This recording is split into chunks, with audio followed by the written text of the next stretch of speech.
সেই মরণ দ্বীপে কালো ঝোপে বাঘে ধরতে পারে অশিকারী ভাই, অনুমানে যায় না শিকারে তুমি অনুমানে।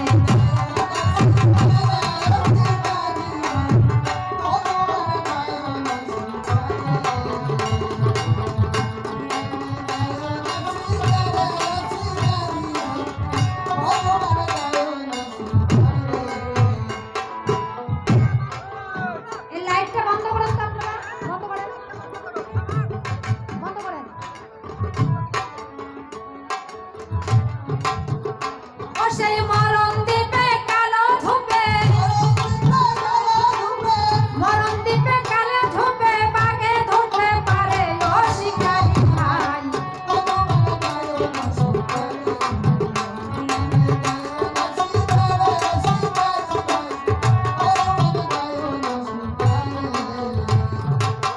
একুশ হাজার ৬০০ বারের হাতিয়ার ডাইনে বামে চেক করিয়া আগে হইয়ার। হায় হায় ২১,৬০০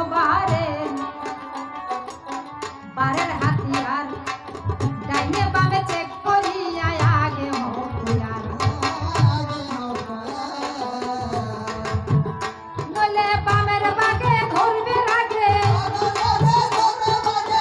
বামের বাগে ধরবে আগে বন্দুক সহকারে অশিকারী ভাই,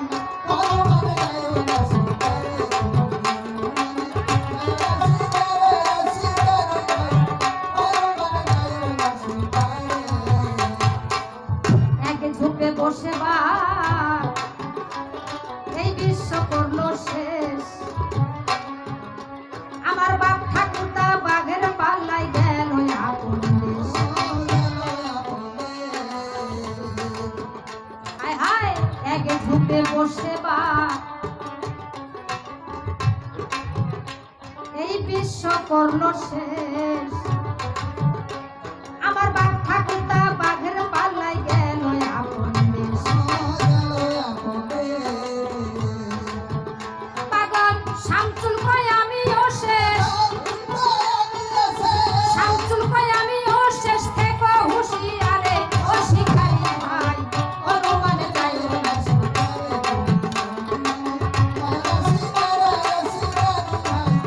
অনুমানে যায় না শিকারে।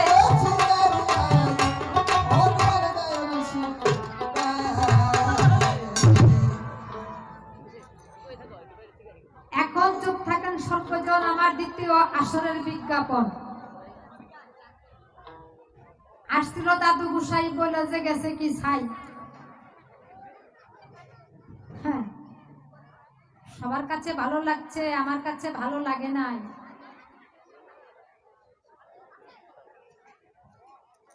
মুখে বলছে হরি, ধুলাই দিচ্ছে গরি।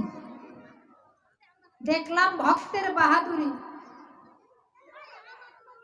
ভক্তে যাহা করছে গৌর হরি করছে তাই।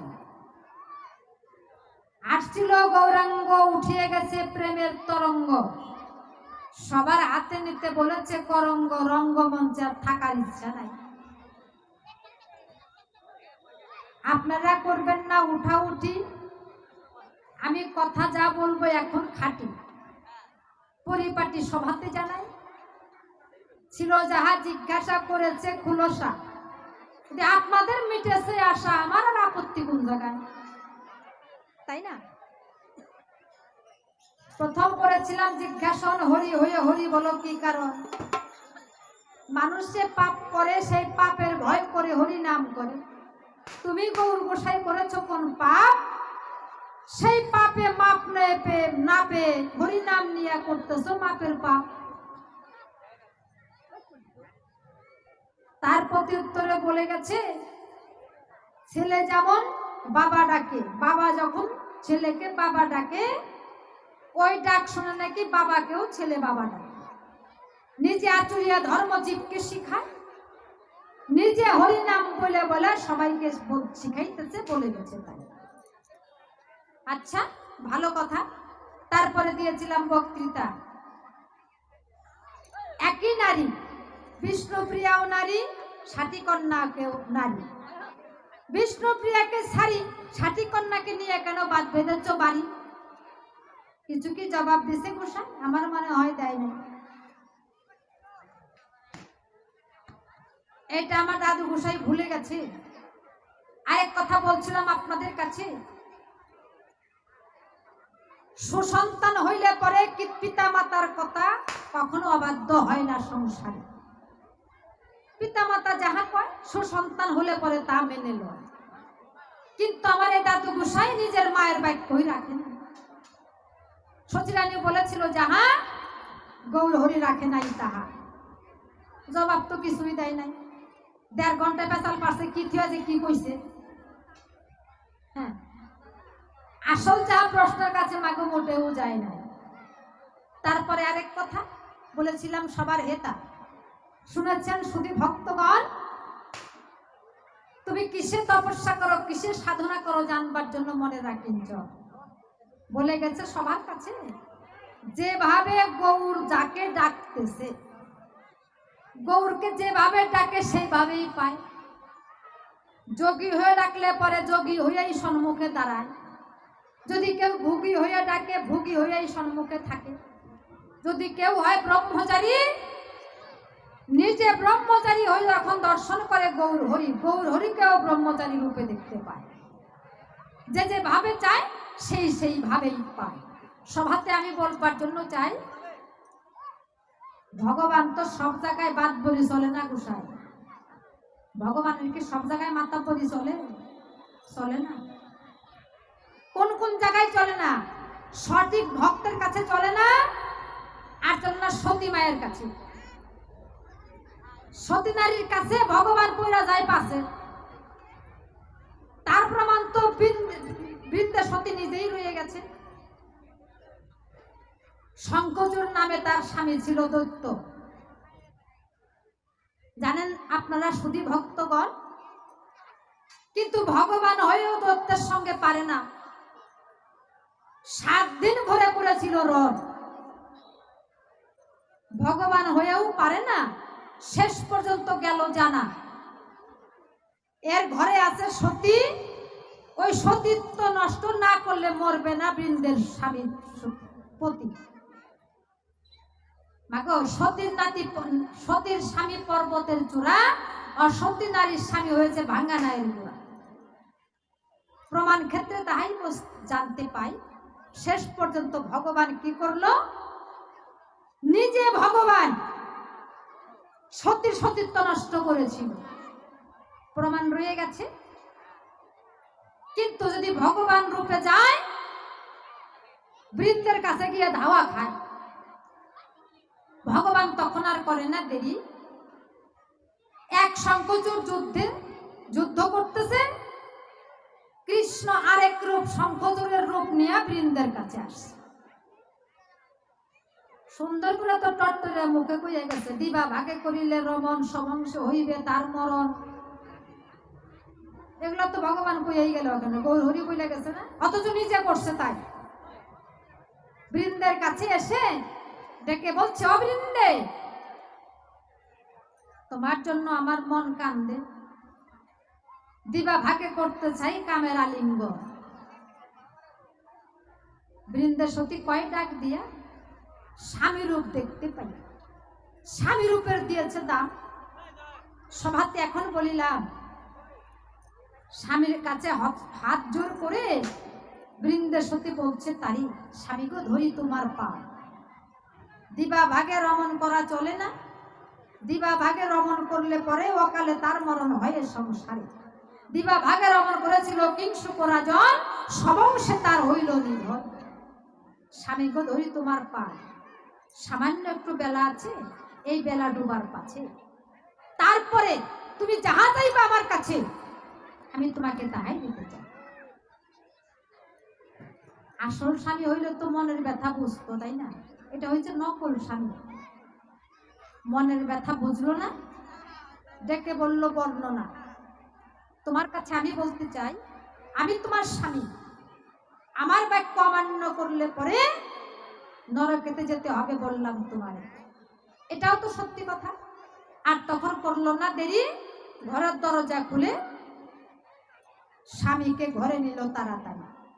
দিল যখন কামের আলিঙ্গন, যুদ্ধক্ষেত্রে যে আসল স্বামী ছিল তার জেনে গেল মন। চতুর্দিকে মৃত্যু দেখতে পেল।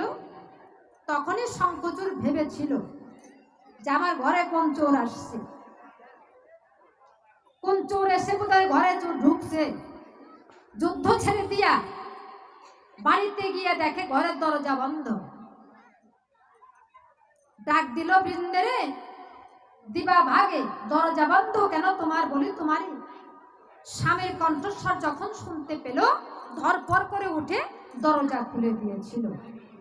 এখন বাইরের দিকে দেখে যাইয়া আসল শঙ্খচূড় গেছে রইয়া। ঘরের মধ্যে এক শঙ্খচূড় বসে আছে। বৃন্দা তখন ভাবতেছে, একে হলো জ্বালা, একই সেই গৌতম মুনির খেলা। সন্ধ্যা হইল সকালবেলা, ঘরে এক স্বামী, বাইরে এক স্বামী। কোনটা যে আসল স্বামী আমি তো চিনতে পারতেছি না। বৃন্দা তখন ডেকে বলেছিল, কে আমার আসল স্বামী?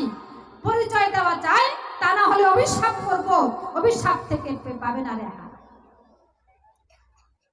যখন শুনতে পেল এই ভগবান কৃষ্ণ, তখন চুর, আসলে তো চুর, একবারে ভয়ে থরকম্প হয়ে গেল। আসল রূপ নিয়ে ঘরের মধ্যে রয়েছে বসিয়া। বৃন্দে যখন দেখতে পায়, ডাক দিয়া ভগবানের কাছে কয়, হে ভগবান, তুমি ভগবান হয়েও রাখো না এই সতীর মান। সতীকে তুমি করেছো অপমান, তাই তোমার কাছে বলতে চাই, আজকে ভগবান হয়েও তুমি পাইবা না রেহাই। আমার স্বামী যদি না থাকে, তোমার মতো ভগবান দিয়ে আমি কি ঘোরার টিপ করবো না? হ্যাঁ, আমার স্বামী বেঁচে থাক, ভগবান মইরা যাক, তাতে কোনো ঠেকা নাই। তাই তোমাকে অভিশাপ দিতে চাই, তুমি পাষাণের মতো কর্ম করেছো, তাই বলছে তোমার কাছে আজ বৃন্দার অভিশাপ থাকবে তোমার পাশে। তুমি দ্বন্দ্বকী পর্বতে যাবে, শালগ্রাম শিলা হয়ে জন্ম নিবে, তোমাকে আমি এই অভিশাপ দিয়ে দিয়ে যাই। তাহলে এবার করেন বিবেচনা। ওই যে বলছিলাম ভগবান কি কি পাপ করছে, যে একটা পাপ করছে মহাপাপ, এটা একটা পাপ করে নাই, সেই পাপের থেকেই পাই নাই মা। এবার বলছি সবার কাছে, সেই পাপী মানুষ এসে আরেক মানুষকে সব পাপীর সঙ্গে মিশছে। গোসাই একটা গল্প শোনাই, শুনে না আপনারাই। হ্যাঁ, না বললে হয় না, কবি গানটা হাসি কান্না সবকিছু, তাই না? এতক্ষণ কাদাইয়ে গেছে, আমার একটু হাসার পাল্লা আসছে। আমার কাছে তার কোনো কান্দা কাটি আজকে নাই। আমি আজকে 18 বছরের ছেলে, কথা বলি খুলে, দরকার হলে পাহাড় উল্টে দিব, তাও উচিত কথাই কয়ে থেকে যাবো। আমার কাছে কোনো ভয় টয় কিছুই নাই। এক রাজ্যে এক রাজা, এক বৈষ্ণব গোসাই হরির নাম কীর্তন করতেছে। রাজার কানে যায় না, কান একটু বয়রা আছে। কয় আমি তো শুনতেছি না। কয় শুনবেন কেমন করে? গান তো গায় না, টান গাইতেছে, অঙ্গি ভঙ্গি করতেছে, ওইটাই মধুর নাম বইলা বলতেছে। এখন মহারাজ তার কাছে বলছে, আমি তো কানে শুনতেছি না। তখন মন্ত্রী মশাই চিন্তা করে, আমি বলি আপনাদের, মহারাজ শুনতে পায় না কেমন কথা? কিন্তু ওই বৈরাগী বৈষ্ণব গোসাইয়ের কান মন্ত্র ছিল মন্ত্রীর সাথে। দেখা তখন বলছে যে আপনি বলেন যে যাদের এই নাক না কাটে তারা কৃষ্ণ নাম শুনতে পায় না। মহারাজ যখন এই কথা বললো, এই কথা শুনলো, মহারাজ তখন বলেছিল, আরে হরির নাম যদি শুনতে না পাই, এই নাক দিয়ে কি দরকার আছে? নাকটা তখন কেটে ফেললো। এখন বলে কি, নাক কাটলে রাধা গোবিন্দের যুগল দেখা যাইবে। এখনো যুগলও দেখে না, কিছু না। মন্ত্রী গিয়া কানে কানে কয় রাজার কাছে, মহারাজ নাক তো গেছে, আপনিও বলেন যে রাধা কৃষ্ণ সামনে এসে নাচতে। নাক তো গেছে, নাক তো আর ঘুরে পাইবেন না। মহারাজ তখন চিন্তা করলো, সত্যি তো, নাক তো আর ঘুরে পাবো না। ঠিক আছে, এখন সবার কাছে বলছে, দেখো যে পর্যন্ত আমি নাক না কেটেছিলাম, এই